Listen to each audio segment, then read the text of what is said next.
ನಮಸ್ಕಾರ. ನೀವು ಹೇಳಿ ನಮಸ್ಕಾರ ಅಂತ. ಓ, ಹೇಳಿದ್ರಾ? ಸರಿ ಸರಿ, ನಮಸ್ಕಾರ. ಇನ್ನು ಪಾಠ ಶುರು ಮಾಡೋಣ.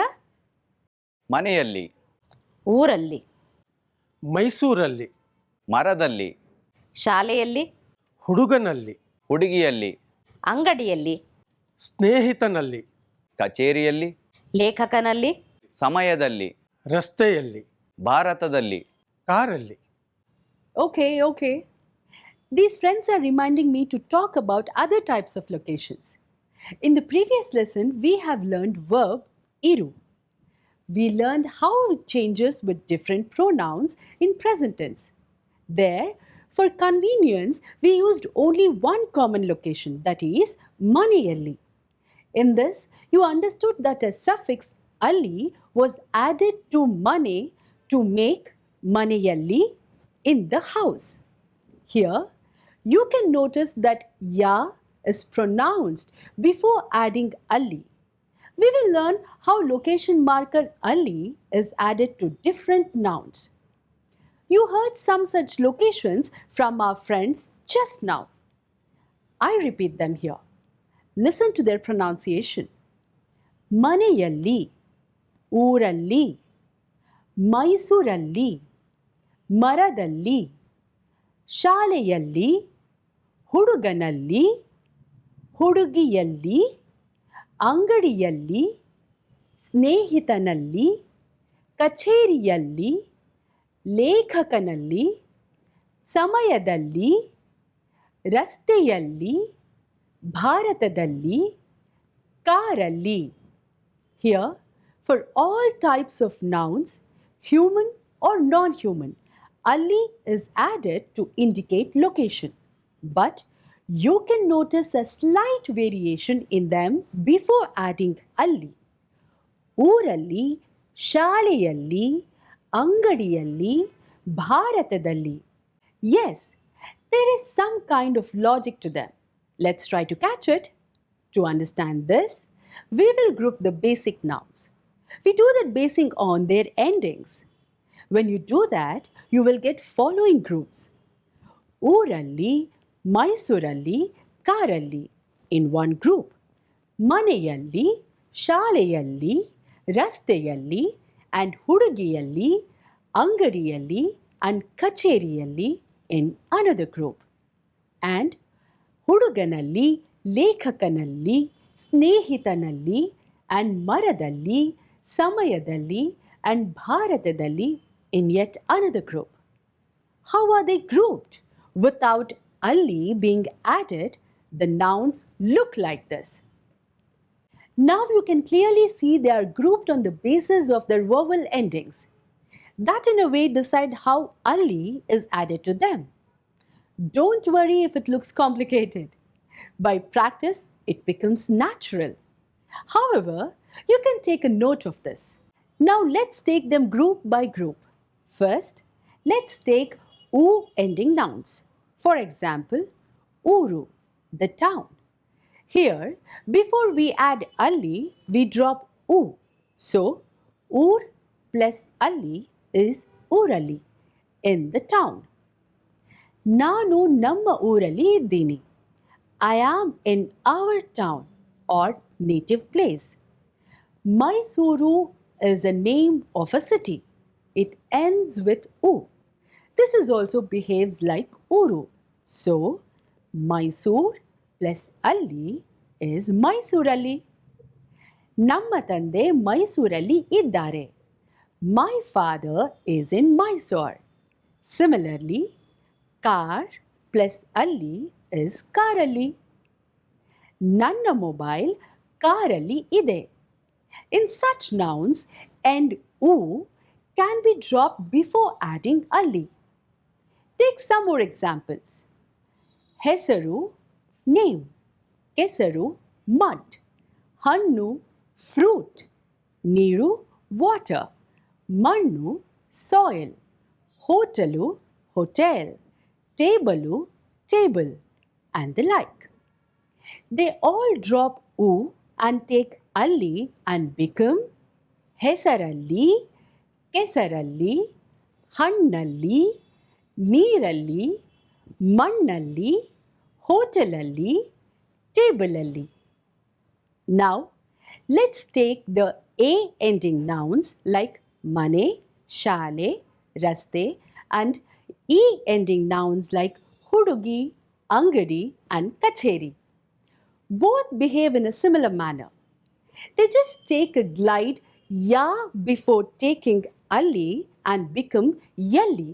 So they become maneyalli, ಶಾಲೆಯಲ್ಲಿ, ರಸ್ತೆಯಲ್ಲಿ, and ಹುಡುಗಿಯಲ್ಲಿ, ಅಂಗಡಿಯಲ್ಲಿ, ಕಚೇರಿಯಲ್ಲಿ. ಹುಡುಗ ಶಾಲೆಯಲ್ಲಿ ಇದ್ದಾನೆ. ನಮ್ಮ ಮನೆ 4ನೇ ರಸ್ತೆಯಲ್ಲಿ ಇದೆ. ಹುಡುಗಿಯಲ್ಲಿ ಒಳ್ಳೆಯ ಗುಣ ಇದೆ. ಬಾಲು ಅಂಗಡಿಯಲ್ಲಿ ಇದ್ದಾನೆ. ಅವರ ಅಣ್ಣ ಕಚೇರಿಯಲ್ಲಿ ಇದ್ದಾರೆ. Now, the third group. These nouns end with vowel a. But then there is a slight difference. Huduga, lekhaka, and snehita are human nouns, and mara, samaya, bharata are non-human nouns. Though all of them end in a, they behave a slightly different way. Let's look at them. In human noun like huduga, lekhaka, snehita, na is added before adding ali. So they become huduganalli, lekhakanalli, snehitanalli. In non-human nouns like mara, samaya, and bharata, the is added before adding ali. So they become maradalli, samayadalli, bharatadalli. ಮರದಲ್ಲಿ ಹಣ್ಣುಗಳು ಇವೆ. ಆ ಸಮಯದಲ್ಲಿ ನಾನು ಇದ್ದೀನಿ. ಭಾರತದಲ್ಲಿ ಹಲವು ಭಾಷೆಗಳು ಇವೆ. These are common rules. There may be a very few exceptions. If you listen to Kannada speakers, you will learn them easily. Let's listen to the conversation. While listening, I ask you to give attention to nouns with alli marker like maneyalli. Okay? Over to the scene. Mala, ನಿಮ್ಮ ತಂಗಿ ಎಲ್ಲಿದ್ದಾರೆ? ನನ್ನ ತಂಗಿ ಮುಂಬೈಯಲ್ಲಿದ್ದಾರೆ. ಮುಂಬೈನಲ್ಲ, ಅಲ್ಲಿ ಯಾರ ಜೊತೆ ಇದ್ದಾರೆ? ಅಲ್ಲಿ ನಮ್ಮ ಚಿಕ್ಕಪ್ಪ ಇದ್ದಾರೆ. ನನ್ನ ತಂಗಿ ಶಾರದಾ ಅವರ ಮನೆಯಲ್ಲಿಯೇ ಇದ್ದಾಳೆ. ನನ್ನ ತಮ್ಮನೂ ಅಲ್ಲೇ ಇದ್ದಾನೆ. ಇಬ್ಬರು ಒಳ್ಳೆಯ ಕೆಲಸದಲ್ಲಿದ್ದಾರೆ. ಹೌದಾ? ಕುಮಾರ್ ಅವರೇ, ನಿಮ್ಮ ಅಣ್ಣ ಕೂಡ ಮುಂಬೈಯಲ್ಲೇ ಇದ್ದಾರೆ ಅಲ್ವಾ? ಇಲ್ಲ, ಅಲ್ಲಿಲ್ಲ. ನನ್ನ ಇಬ್ಬರು ಅಣ್ಣಂದಿರು ಇಲ್ಲೇ ಇದ್ದಾರೆ. ಇದೇ ಊರಲ್ಲ? ಹೌದು, ಇದೇ ಊರಲ್ಲಿ ಇದ್ದಾರೆ. ಆದರೆ ಅವರ ಮಕ್ಕಳು ಪುನಾದಲ್ಲಿದ್ದಾರೆ. ಮಾಲಾ ಅವರೇ, ನಿಮ್ಮ ಶಾಲೆಯಲ್ಲಿ ಒಟ್ಟು ಎಷ್ಟು ಜನ ಶಿಕ್ಷಕರಿದ್ದಾರೆ? ಶಿಕ್ಷಕರು 20 ಜನ ಶಿಕ್ಷಕರಿದ್ದಾರೆ. ಒಬ್ಬರು ಹೆಡ್ ಮಾಸ್ಟರ್ ಇದ್ದಾರೆ. ಸುಮಾ ಅವರೇ, ನಮ್ಮ ಶಾಲೆಯ ಲೈಬ್ರರಿಯಲ್ಲಿ ತುಂಬ ಪುಸ್ತಕಗಳಿವೆ. ಒಮ್ಮೆ ಬಂದು ನೋಡಿ. ನಿಮಗೆ ಯಾವುದಾದರೂ ಪುಸ್ತಕ ಬೇಕಿದ್ದರೆ ಹೇಳಿ. ಹೌದಾ? ಆಗಲಿ, ಒಂದ್ಸಲ ಬರ್ತೀನಿ. ಮಾಲಾ ಅವರೇ, ನಿಮ್ಮನೇಲಿ ಫ್ರಿಡ್ಜ್ ಇದೆಯಾ? ಹಾಂ, ಅಡಿಗೆ ಮನೆಯಲ್ಲಿದೆ. ಅದರಲ್ಲಿ ತಣ್ಣನೆಯ ನೀರು ಇದೆಯಾ? ಗೊತ್ತಾಯ್ತು, ನಿಮಗೆ ನೀರು ಬೇಕು, ತರ್ತೇನೆ. ಹಾಗೆ ಟೀ ಮಾಡ್ಕೊಂಡು ಬರ್ತೇನೆ. In this conversation, you have heard several nouns with location marker alli. They are ಊರಲ್ಲಿ, ಮನೆಯಲ್ಲಿ, ಶಾಲೆಯಲ್ಲಿ, ಲೈಬ್ರರಿಯಲ್ಲಿ, ಮುಂಬೈಯಲ್ಲಿ, ಪೂನಾದಲ್ಲಿ, etc. Now you would know what kind of nouns they are and how alli is added to each of them. This you will continue to do when you listen to other Kannada speakers around you. In the conversation, you heard a question elli. Elli means where. This question can also be answered with illi and alli, means here and there. ಪುಸ್ತಕ ಎಲ್ಲಿ ಇದೆ? ಪುಸ್ತಕ ಇಲ್ಲಿ ಇದೆ. or ಪುಸ್ತಕ ಅಲ್ಲಿ ಇದೆ. Here you also notice A indicates questions. ಎಲ್ಲಿ. E indicates nearness. ಇಲ್ಲಿ. A farness. ಅಲ್ಲಿ. You also heard an expression like alle. Here, Ali is emphasized. Ali is there. Alle means there only. Similarly, ille, Mumbayalle, Manayalle, Pustakadalle. Another way to emphasize is this. Avanu is he. Avanu is he also. This u can be added to any pronoun like avalu, avaru, adu, nanu, etc. U can also be added to add emphasis to other nouns like maneyu, pustakavu, pennu, rasteyu, balakanu, lekhakanu, baluvu, ಗೀತಾಳು, ತಮ್ಮನು, etc. The words like kuda and saha are also used to add emphasis. Avaru means they. Avaru saha or avaru kuda means they also. For relational nouns like tangi, tande, atte, attige, etc., we know tangiyaru, tandeyaru, atteyaru, attigeyaru are the plural forms, meaning younger sisters, fathers, aunts, sisters-in-law. Listen to these relational nouns which take a different suffix. Male voice gives the noun in singular and female voice gives it in plural form. Go ahead. ತಮ್ಮ, ತಮ್ಮಂದಿರು, ಅಣ್ಣ, ಅಣ್ಣಂದಿರು, ಅಕ್ಕ, ಅಕ್ಕಂದಿರು, ಅಪ್ಪ, ಅಪ್ಪಂದಿರು, ಚಿಕ್ಕಪ್ಪ, ಚಿಕ್ಕಪ್ಪಂದಿರು, ದೊಡ್ಡಪ್ಪ, ದೊಡ್ಡಪ್ಪಂದಿರು, ಅಜ್ಜ, ಅಜ್ಜಂದಿರು, ತಾತ, ತಾತಂದಿರು, ಮಾವ, ಮಾವಂದಿರು, ಭಾವ. ಭಾವಂದಿರು. First, let's get the meaning of the relational words they said. Tamma, younger brother. Anna, elder brother. Akka, elder sister. Appa, father. Chikkappa, uncle, younger to father. Doddappa, uncle, elder to father. Ajja, grandfather. Tata, also grandfather. Mava, father-in-law or maternal uncle. Bhava, brother-in-law. Did you understand how they belong to one particular group? Have a look at them. All of them are relational nouns, but they are ending in a, like tamma. Tamma in plural takes andiru and becomes tammandiru, younger brothers. Same with other nouns as well. Tamma, tammandiru. Anna, annandiru. Akka, akkandiru.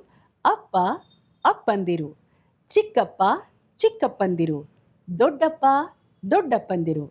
Ajja, ajjandiru. Tata, tatandiru. Mava, mavandiru. Bhava, bhavandiru, and the like. You have in previous lessons understood human nouns usually take aru as plural suffix. For example, hudugaru, hudugiyaru, shikshakaru, lekhakiyaru, etc.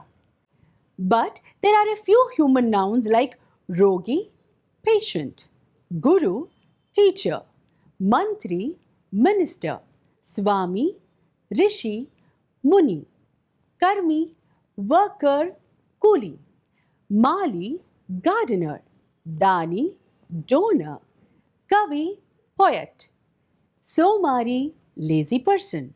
They all take galu as the plural marker and become rogigalu, gurugalu, mantrigalu, swamigalu, rishigalu, munigalu, karmigalu, ಕೂಲಿಗಳು, ಮಾಲಿಗಳು, ದಾನಿಗಳು, ಕವಿಗಳು, ಸೋಮಾರಿಗಳು, etc. Ha! A lot of learning today, isn't it? Before I say namaskara to you, let me give you some homework. Yes, you have to do all these tasks. You may play back the lessons, refer to them. Ask your friend who know Kannada. Do whatever. You have to complete them before really open the next lesson. Promise? Now to the task. There are 20 nouns here. You have to add location marker alli to them. You know how to do it. Looking at their end vowels. Second task is, there are 3 columns here. You have to take one item from each column and make a meaningful sentence. For example, ಹಣ್ಣು ಮರದಲ್ಲಿ ಇದೆ. In different combinations, you can make more than 100 correct sentences. Try as many as you can and write them down. And the last task. Here 5 sentences are given, but the words are not in the correct order. All you have to do is to place them in proper order and make a meaningful sentence. For example, my sentence is, ಮಕ್ಕಳು ಮುಂಬೈಯಲ್ಲಿ ಇಬ್ಬರು ಇದ್ದಾರೆ ನನ್ನ. I have changed the order and made it as, ನನ್ನ ಇಬ್ಬರು ಮಕ್ಕಳು ಮುಂಬೈಯಲ್ಲಿ ಇದ್ದಾರೆ. Sentences for you are, ಈ ಅಭ್ಯಾಸಗಳನ್ನು ಮಾಡಿ, 3 ಅಭ್ಯಾಸಗಳನ್ನು ತಪ್ಪದೆ ಮಾಡಿ. ನಿಮಗೆ ತುಂಬ ಪ್ರಯೋಜನ ಆಗುತ್ತೆ. ಮುಂದಿನ ಪಾಠದಲ್ಲಿ ಮತ್ತೆ ಭೇಟಿಯಾಗ್ತೀನಿ. ನಮಸ್ಕಾರ. ಕನ್ನಡ ಕಾಯಕ ವರ್ಷ